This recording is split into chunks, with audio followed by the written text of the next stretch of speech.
कण्ठेनालम्बयेत् गीतम् हस्तेन अर्धं प्रदर्शयेत्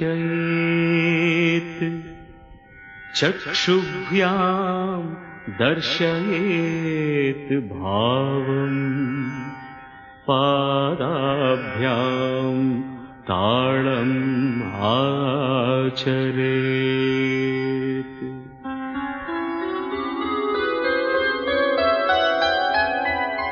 కొలువై ఉన్నాడే దేవదేవుడు కొలువై ఉన్నాడే దేవదేవుడు కొలువై ఉన్నాడే కొలువై ఉన్నాడే కోటి సూర్య ప్రకాశుడే కొలువై ఉన్నాడే కోటి సూర్య ప్రకాశుడే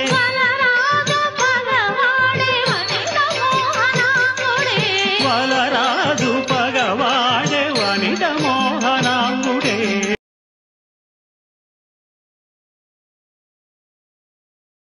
కళా సంస్థాన క్షేత్రరాజ్ఞి రామలింగేశుని ముదితలాస్యకారి కూచిపూడి నర్తకులను కోరిక నినలేమా బాలా త్రిపుర సుందరి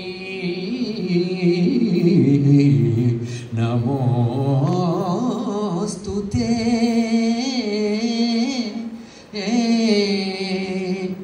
వందే వందే వందే వాణీ భవానీ వందే వందే వందే వాణీ భవానీ వాణీ భాష యోషిత గీర్వాణి వీణా వినోద పాడి నటరాణి కోకిలవాణి కూచిపూడి బాణి వందే వందే వందే వాణి భవానీ కళకళలాడే కళా సౌధములు విలసిత సౌరభయశ కాంతుల సలలిత మౌని నృత్యగానముల తకిట తకిట తకిట తకిట తక తరకిట తక ఆలాపంబున కాలవాల మిది వందే వందే వందే వాణి భవానీ బాల సామగనలోల చతుర్విధాభినయ ఖేల గా గరి సని పరి రి రి రి సని పగ సా సా సా సని పగరి గరి సని పరి సని పగ సని పగరి కళకళలాడే కళా సౌధములు విలసిత సౌరభయశ కాంతుల సలలిత మౌని నృత్యగానముల కాలాపంబుల కాలవాల వందే వందే వందే వాణీ భవానీ బాలా సామగానలోల చతుర్విధాభినయ ఖేల రామలింగే సుబేల షోడశ కళావాల కూచిపూడి బాల వందే వందే వందే వాణీ భవానీ. చివరి చరణంలో చాలా విశేషమైన ప్రక్రియ అది. రామమావయ్య గారి యొక్క వాళ్ళ ఆడపడుచు ఒక ఆమె జ్ఞానమ్మ, ఆమె పుట్టిందట అప్పుడు. అందువల్ల చివరిలో జ్ఞానమ్మ అని పెట్టారు ఆయన ఆ చరణంలో. అమ్మ తమ్మి చూలి కొమ్మ నవరస నటనల బొమ్మ అమ్మలమ్మల దొడ్డమ్మ భాషా కౌశలమిమ్ము జ్ఞానం వందే వందే వందే వాణీ భవానీ భవానీ భవానీ. వేదాంత విజ్ఞాన విలాసాన్ని తెలిపినవి పగటి వేషాలు. దాంట్లో వేదాంత చర్చ ఎలా ఉంటుంది, ఒక్కొక్క వేషం ద్వారా ఒక్కొక్క తత్వాన్ని చెప్పారు. ఈరోజు అనేక వేషాలు ఉన్నప్పటికీ నేను ఒక్క వేషం గురించి మాట్లాడతాను.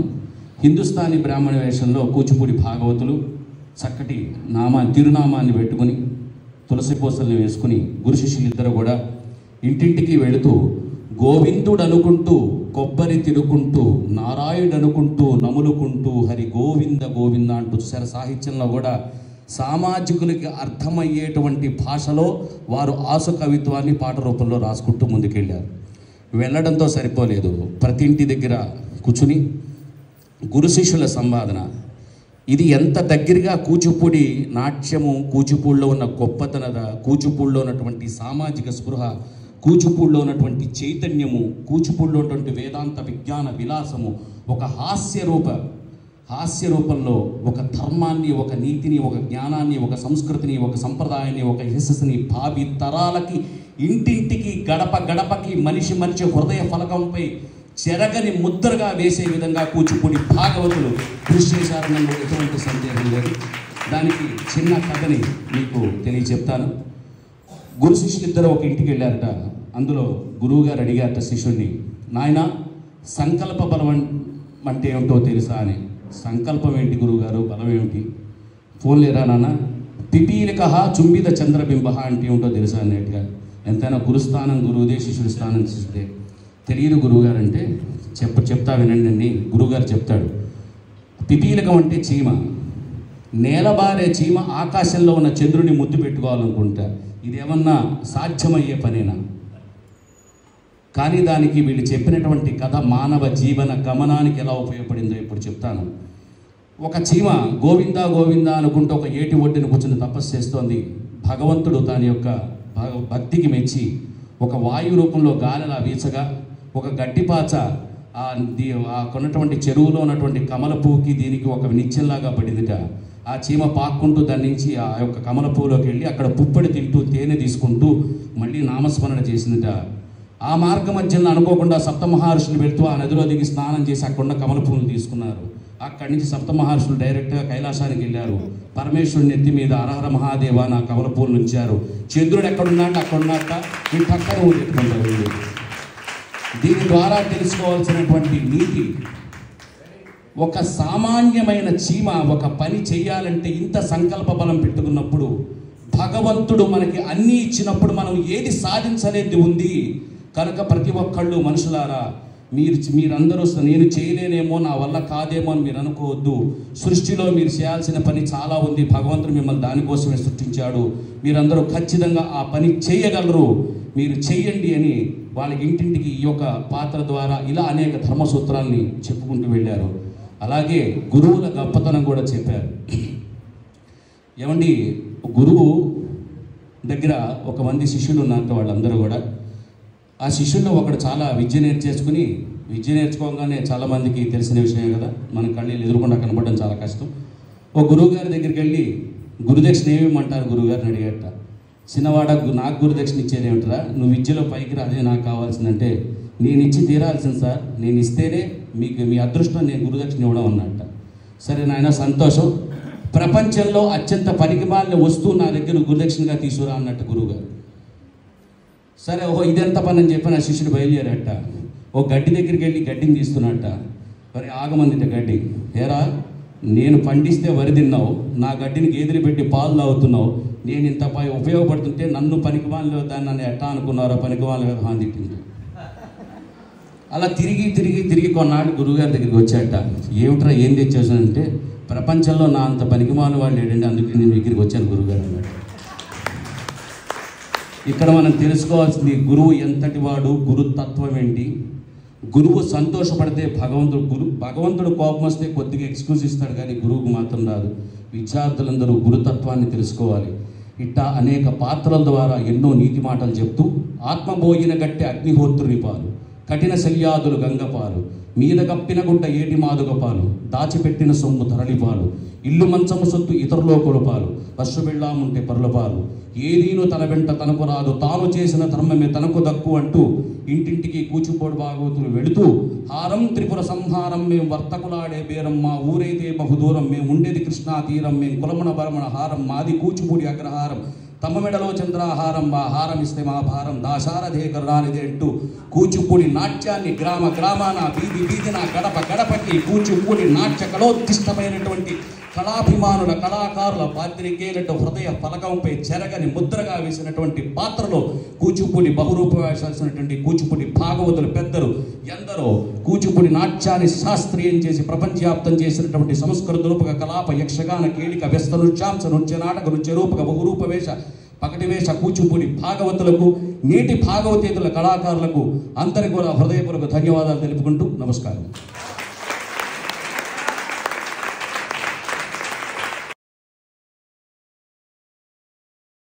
ఈరోజు ఇక్కడికి విచ్చేసిన ఇంతమంది కళాకారులకి, వారిని తీసుకొచ్చిన వారి తల్లిదండ్రులందరికీ పేరు పేరున నేను శిరస్సు వంచి నా నమస్కారాలు తెలియజేసుకుంటున్నాను. ఇంతమంది ఈ చిన్న గ్రామంలోకి వచ్చారు. చిన్న లోటుపాట్లు ఏమన్నా ఉంటే మీరు పెద్ద మనసుతో అవన్నీ నావిగా భావించండి, ఈ ఊరివి కాదు. ఎందుకంటున్నానంటే ఇంతకుముందు చాలామంది చాలా రకాలుగా ఈ ఊరు గురించి మాట్లాడారు. నేను కోరుకున్నది ఎలా ఒక్కటే, ఇన్ని వేల మంది గజ్జల సవ్వడి నా కూచిపూడిలో వినిపించాలన్నదే నా కోరిక తప్పించి ఇందులో ఎటువంటి స్వార్థం అనేది లేదు. కాబట్టి మీరందరూ మీ పిల్లలకి ఇంత అద్భుతంగా కూచిపూడి నేర్పిస్తున్నారు.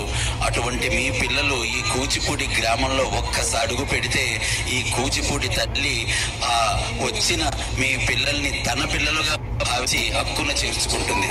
మనం తిరుపతి వెళ్తే ఎంత భక్తితో ఆ తిరుపతి గడ్డ మీద అడుగు పెడతామో మీరందరూ ఈ కూచిపూడి మీద కూడా అంతే భక్తితో అడుగు పెట్టారు. మీ అందరికీ మరొక్కసారి పేరు పేరున శిరస్సు వంచి నమస్కారాలు తెలియజేసుకుంటున్నాను.